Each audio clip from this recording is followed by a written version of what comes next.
Hey guys, welcome to Fun Learning. In this video, we are going to discuss about the transverse tarsal joint in detail. With no further delay, let's get started. Transverse tarsal joint is also known as mid-tarsal or chopot joint. And this transverse tarsal joint is formed by talonavicular and calcaneocuboid joint. So, transverse tarsal joint is formed by talonavicular and calcaneocuboid joint. Now, let us discuss about the talonavicular joint in detail. So, as the name suggests, talonavicular. So, it is basically an articulation between talus and navicle bone. Proximal articular surface is nothing but talus. To be specific, it is the anterior portion of head of talus. And the distal articular surface is nothing but navicular. To be specific, it is a concave posterior aspect of navicular bone. So, talus oda anterior aspect, navicular oda posterior aspect articulate with each other to form talonavicular joint. Now, let us discuss about the joint capsule. A single joint capsule encompasses the talonavicular joint facet and the anterior and middle facet of subtalar joint. In the previous video, that is in ankle joint biomechanics part 2, we discussed about the subtalar joint. Subtalar joint consists of three facets, right? So among the three facets, the anterior and the middle facet and the talonavicular joint, three joint will have a single joint capsule. The inferior aspect of the joint capsule is formed by the plantar calcaneonavicular ligament, which is otherwise known as spring ligament. Capsules reinforced medially by the deltoid ligament and laterally by the bifurcate ligament. And they are telling that this talonavicular joint is more like a ball and socket joint, where ball is formed by the head of talus, whereas the socket is formed anteriorly by the navicular bone, inferiorly by the anterior and middle calcaneal facet, and by the spring ligament, medially by the deltoid ligament, laterally by the bifurcate ligament. Okay. So, talonavicular joint is basically a ball and socket joint where ball is the head of talus, socket is being formed anteriorly by the navicular bone, inferiorly by the calcaneal facet and by the spring ligament, medially by the deltoid ligament, laterally by the bifurcate ligament. Now, let us discuss about the ligaments of the talonavicular joint in detail. So, there are three ligaments, which is nothing but spring ligament, bifurcate ligament, dorsal talonavicular ligament. First, let us discuss about the spring ligament. So, the origin of the spring ligament is nothing but the sustentaculum tali of the calcaneum, incision, inferior navicular bone. So, inferior aspect of navicular bone. So, it is basically a ligament between the calcaneum and navicular bone, which arises from calcaneum and ends at navicular bone. Spring ligament has three bands, namely, which are nothing but superior medial, medioplantar oblique, and infroplantar longitudinal. And let us discuss about the function of the spring ligament. This spring ligament supports the head of talus and the talonavicular joint. It acts as a static as well as a passive stabilizer of the medial longitudinal arch. Okay. Now let us discuss about the calcaneocuboid joint in detail. So calcaneocuboid joint, proximally it is formed by the calcaneum and distally by the cuboid bone. Okay, calcaneocuboid joint are reciprocally concave or convex. Thus, the motion are restricted at this joint when compared to talonavicular joint. So, the movement will be more at talonavicular joint when compared to a calcaneocuboid joint. Calcaneocuboid joint has its own capsule that is reinforced by several important ligaments.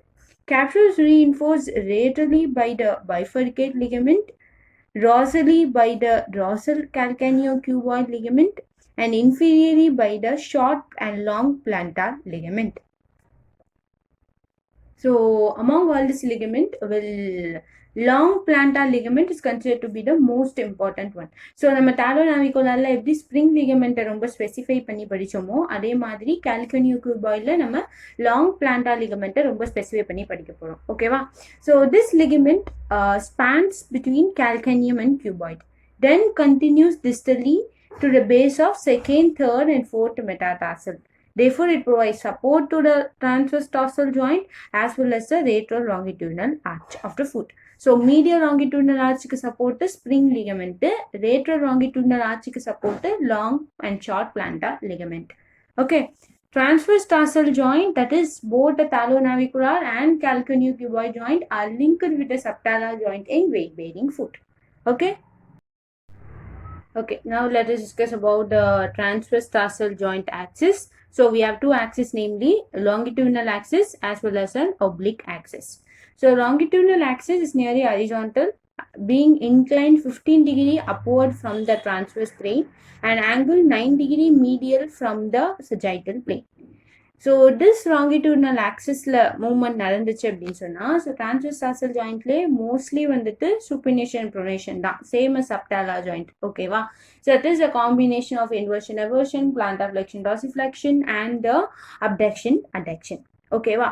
So but longitudinal ஆக்சிஸில் if the movement occur அப்படின்னு சொன்னால், the motion that is going to be produced primarily is nothing but the inversion and eversion. Okay, wow. Whereas the plantar flexion, dorsiflexion or abduction, adduction contribute only like a small part now. So supination, pronation, the major part when if the motion occur at the longitudinal axis have been so now it will be inversion and eversion. Only a small part of plantar flexion, dorsiflexion, abduction, adduction occur. Okay, but inversion and eversion is predominant. அதுவே oblique axisல இப்போ moment occur அப்படின்னு சொன்னால், it is positioned approximately 57 degree medial to the sagittal plane and 52 degree superior to the transverse plane. Here the plantar flexion, dorsiflexion, abduction, adduction predominant over the inversion or eversion. ஓகேவா? So சப்டாலர் ஜாயிண்ட்ல கிட்டத்தட்ட சப்டாலர் range of மோஷன்ல கிட்டத்தட்ட 1/3 to half of and movement is being contributed by the transverse tarsal joint. Okay, transverse tarsal joint is a transitional link between real foot and forefoot, serving to add supination and pronation range of subtalar joint, and it is going to compensate the forefoot for rear foot position. I'll explain this later. இது புரியும் நினைக்கிறேன். Nothing but supination and pronation which occur at the subtalar joint. இப்போ ஒருவேளை transverse tarsal jointலயும் அந்த motion நடக்கும்போது the range of motion of supination and pronation will add up together அப்படின்னு சொல்றாங்க. Okay, I hope so you understand this. Now let us discuss about the weight bearing rear foot pronation and transverse tarsal joint motion. As well as we discuss about the weight bearing rear foot supination and transverse tarsal joint motion. First let us discuss about the pronation. So ரொம்ப ஈஸியாக நான் இவ்வளோ பெருசாக எழுதியிருக்கேன், but நீங்கள் ஞாபகம் வச்சுக்க வேண்டியது ஒரே விஷயம் தான். So whenever your rear foot, that is your hind foot pronate, your forefoot has to supinate so that that you will have balance. உன்னோட பேஸாக சப்போர்ட் நார்மலாக இருக்கும், உங்களால் நார்மலாக நிற்க முடியும். ஸோ அதுதான் சொல்ல வராங்க. ஸோ ரியல் ஃபுட்டில் ப்ரொனேஷன் இருந்துச்சுன்னா ஃபோர் ஃபுட்டில் சுப்பினேஷன் நடக்கணும். ஓகேவா? In the weight bearing position, the medial rotation of the tibia imposes pronation on the subtalar joint. If the pronation force continues, the lateral border of the foot would tend to lift from the ground, diminishing the base of support. This undesirable effect of weight-bearing subtalar pronation may be avoided if forefoot remain flat on the ground. This can occur if the transverse tarsal joint is mobile and can observe rear foot pronation, allowing the rear foot to move without passing the movement onto the forefoot. புரியுதா? So this is consider to be the pronation and this is consider to be a supination. So இதான் காலுன்னு நினச்சிக்கோங்க. Pronation பண்ணும்போது உன்னோட lateral border is lift from the floor. Supination பண்ணும்போது உன்னோட medial border will be left from the floor. Okay, so Inman and Mann's model indicate that when the weight bearing rear foot is pronated, the transverse tarsal joint will supinate. ஓகேவா? In bilateral standing, both the subtalar as well as the transverse tarsal joint will pronate slightly. But whereas in unilateral standing, the subtalar joint will continue to pronate. But in order to maintain the forefoot flat on the ground, transverse tarsal joint will supinate. Okay. Now let us discuss about the weight bearing rear foot supination and transverse tarsal joint motion. So இவ்வளோ பெரிய விஷயத்தில் நீங்கள் ஞாபகம் வச்சுக்க வேண்டியது ரெண்டே point தான். ஒன்று இந்த பாயிண்ட்டு நான் எக்ஸ்பிளைன் பண்ணது. இன்னொன்று என்ன பாயிண்ட் அப்படின்னு சொன்னால், real food at is hind ஃபுட்டில் ப்ரொனேஷன் இருந்துச்சுன்னா ஃபோர் ஃபுட்டில் supination நடக்கும். ஓகேவா? Now let us discuss about the weight bearing rear foot supination and transverse tarsal joint motion. Lateral rotatory force on the leg will create subtalar supination in the weight-bearing subtalar joint with a relative pronation of the transverse tarsal joint to maintain appropriate weight bearing on a level surface. இங்க என்ன சொல்ல வராங்க அப்படின்னு சொன்னா, in full subtalar joint supination, such as when the tibia is maximally laterally rotated, supination locks not only the subtalar joint but also the transverse tarsal joint. The fully supinated subtalar joint and transverse tarsal joint will tend to lift the entire medial border of the foot and thus the weight bearing shifted to the lateral border of the foot fully. Unless the muscle on the lateral side of the foot and ankle are active, supination may result in lateral ligament sprain. The subtalar joint of pes cavus tends to be set in a supinated position with limited pronation movement. So, pes cavus footக்கு வந்துட்டு lateral ligament sprain of ankle is more common. So, lateral muscle strain ஆகலாம் இல்ல lateral ligament sprain ஆகலாம் in the case of highly arched foot. Okay, so ஒன்றுமே இல்லை. So இங்கே என்ன சொல்ல வராங்க அப்படின்னு சொன்னால், ஸோ அங்கே நான் ப்ரொனேஷனை பொறுத்த வரைக்கும் நான் என்ன சொன்னேன், 9 ஃபுட்டில் ப்ரொனேட் நடந்துச்சுன்னா 4 ஃபுட்டில் சுப்பினேட் நடக்கும். So that your food will remain flat under ground, 4 food will remain flat under ground அப்படின்னு சொன்னேன். பட் இங்கே அப்படின்ற போது சூப்பினேஷன் அப்படின்ற போது சப்டாலாத சூப்பினேஷன் இருந்தால்தான் டிரான்ஸ்வர்ஸ் டார்சல் ஜாயிண்ட்லையும் சூப்பினேஷன் தான் நடக்கும் அப்படின்னு சொல்கிறாங்க.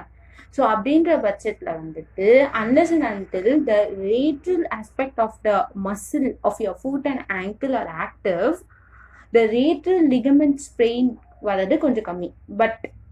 but your muscle can't able to fulfill அந்த அளவுக்கு அப்படின்ற போது excessive supination may cause lateral ligament sprain. ஓகேவா? So with this, I'm completing today's video. I hope you can understand. Thanks for watching. If you like my video, please subscribe to my channel.